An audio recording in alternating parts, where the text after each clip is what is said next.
Today we are driving the new 2024 Toyota Grand Highlander Platinum.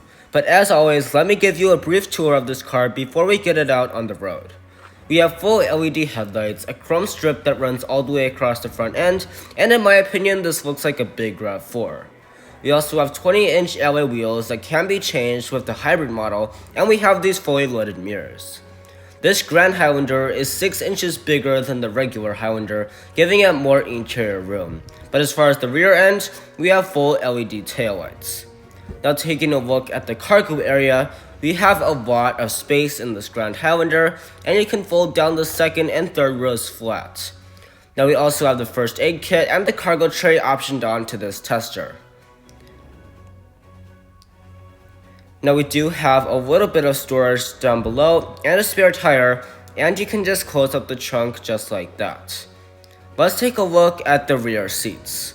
This Grand Highlander has about the same legroom for the second row, but a big difference for the third row. The normal Highlander was basically unusable for bigger kids and adults in the third row, but that's a different story for this Grand Highlander. You have vents, a window, USB ports, cup holders, everything that you would need in a third row. This is very comfortable for adults and older kids.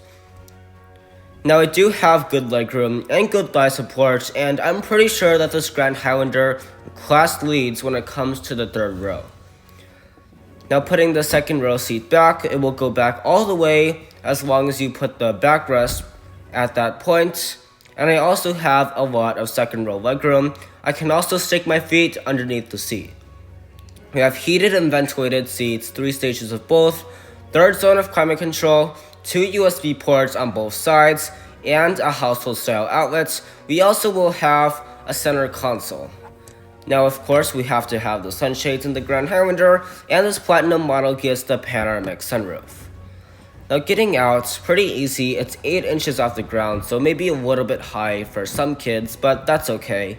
And take a look at this interior, definitely more luxurious than your average Toyota. We have these gray leather seats, heated and ventilated, and 10-way power adjusting. We also have a heated steering wheel, full digital gauge cluster, and we have all of our controls down there. This steering wheel is really nice. We got a head-up display, Toyota's latest infotainment system, a lot of wood trim throughout the cabin, and of course the heated and ventilated seats for the front. This new infotainment system is very intuitive and supports wireless Apple CarPlay and Android Auto. Now you can have a 360-degree view, which is very helpful, and you also have this bird's eye view, which is very helpful if you are not a good parker. Now putting it back in reverse, we do have a backup camera with active trajectory, and you have a backup camera washer, which I don't think I have seen on any other Toyota. Now the backup camera washer is also available on the Lexus TX. We have a large center console with plenty of space, and we have a lot of storage compartments like this one in front of the gear shifter, and some more on the passenger side. But I don't know about you, but I'm ready to get this Grand Highlander out for a drive. So let's get into that. Now first, getting this Grand Highlander out on the road, I have to say, even from the back seat, this is very smooth and refined. Toyota has updated the chassis and suspension over the normal Highlander, so that is definitely playing its part in the ride. And over bumps, this is very smooth, very quiet, doesn't let in a lot of noise, but we'll get into that a little bit later on the bumpy road in our test drive. As far as powertrain, we have the standard engine, which is the 2.4-liter turbocharged 4-cylinder engine, the exact same as it is in the Lexus TX, Lexus RX, and now in the regular Highlander and the Crown Hybrid Max. So this puts out 265 horsepower, 310 pound-feet of torque, and it is mated to an 8-speed automatic transmission. Let's see those numbers in action for our acceleration test.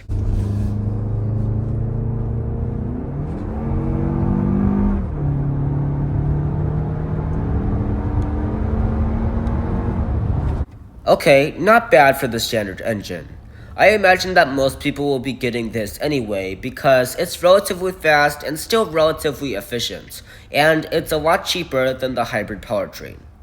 If you want something more high performance, the Platinum also offers a hybrid max powertrain, getting the same engine with 2 electric motors, making 362 horsepower and 400 pound-feet of torque. That is, of course, 97 more horsepower and 90 more pound-feet of torque than the standard engine. You can also downgrade to the XLE and Limited to get a standard hybrid powertrain, making 37 miles per gallon.